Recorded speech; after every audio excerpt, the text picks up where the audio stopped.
আজকে আমাদের টপিক হচ্ছে বুধবার। এই বুধবার যাদের জন্ম, বুধের সংখ্যা 5, বুধবারে যাদের জন্ম এবং 5, 14, 23 তারিখে যাদের জন্ম, সেই অশুভ সময়টাকে রোধ করার জন্য, রেগুলারিটি ভালো রাখার জন্য এবং কোনো হেডেক টেনশন না রাখার জন্য আমরা একটা প্রতিকার বা গার্ড বা টিপস দিচ্ছি। সেটা খুব ন্যূনতম খরচে সেটা আপনারা করবেন, আপনারা নিতে পারবেন। খুব মহা মূল্যবান কাজ হবে, কিন্তু অর্থ সামান্য। কিন্তু আপনারা যদি মনে করেন যে আমি স্টোন করবো, বহু টাকা দাম, পান না, কিন্তু সেই জায়গায় দাঁড়িয়ে অনেকের ক্ষমতা নেই, তারা কি করবেন? তো আমি আজকে সেটা বলবো যে কালারের দিক থেকে আপনারা সবুজ রঙের জামা পরবেন, নীল রঙের জামা পরবেন এবং সাদা কালারের জামা পরবেন। সবুজের মধ্যে, চেকের মধ্যে অন্য কালার হোক, কিন্তু সবুজ থাকা চাই। নীল বা ব্লু কালার যেটাই বলুন সেই জামাটা পরবেন, পাশাপাশি সাদা কালারও পরবেন। বুধবারের দিন ঠিক বুধ, চন্দ্র, শনি 6, 7, 8, তাহলে দেখা যাচ্ছে 8 থেকে 9 সকালবেলা যে টাইমটা 8টা থেকে 9টা, ঠিক তার আগে এবং তার পরে যাত্রা করতে বলেছিলাম।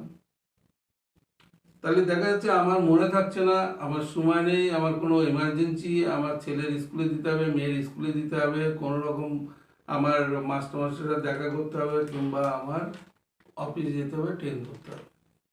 তাহলে দেখা যাচ্ছে ঠিক এই 8টা থেকে 9টা আমার বিরতি হচ্ছে। তাহলে 5 মিনিট আগে বেরোবো, কি 9টার পরে 5 মিনিট পরে বেরোবো, সেটা টাইম নিজেদের ঠিক করে নিতে হবে। যদি দেখা গেল যে আমার মনেই থাকলো না কিন্তু আমার বিরতি হচ্ছে, তার জন্য কিন্তু আমার একটা গার্ড নিতে হবে।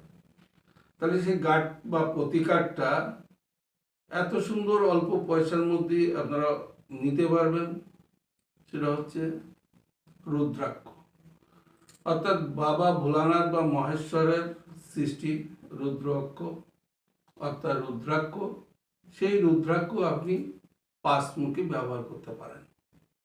এই 5মুখী রুদ্রাক্ষর দাম বেশি না, খুব কম। পাশাপাশি মূল্যবান কোনটা হবে? এই 5মুখী রুদ্রাক্ষ নামগোত্র দিয়ে শোধন করে যদি সঠিকভাবে পুজো দিয়ে আপনি ধারণ করেন এবং এই রুদ্রাক্ষরা যদি আপনি শুদ্ধভাবে রাখেন, কথা বলবে, তাহলে এই জায়গায় দাঁড়িয়ে আপনি এই টিপসটা আপনার কাজে লাগান, যাতে করে এই বুধবারে যাদের জন্ম, বুধের দশায় যাদের জন্ম এবং 5, 14 এবং 23 তারিখে যাদের জন্ম, তারা ঠিক সকালবেলা বুধবারের দিন ঠিক ওই অশুভ সময় বাদ দিয়ে ধারণ করবেন এবং অষ্টলক্ষ্মী বীজ মন্ত্র পড়বেন। কুবেরের বীজ মন্ত্র, অষ্টলক্ষ্মী কুবেরের বীজ মন্ত্রটা পড়বেন। দেখবেন আপনার শরীর স্বাস্থ্য ভালো থাকবে, টেনশন কম থাকবে, আর্থিক দুরবস্থাটা কাটবে এবং পাশাপাশি আপনি যদি ওই রুদ্রাক্ষ ওটা জলে ভিজিয়ে রাত্রিবেলা খুলে রাখবেন, যখন জলে ভিজিয়ে রাখবেন, সকালবেলা 1 চামচ জলটা খেয়ে নেবেন, দেখবেন ভীষণ উপকার পাবেন। বন্ধু, আজ এই পর্যন্ত।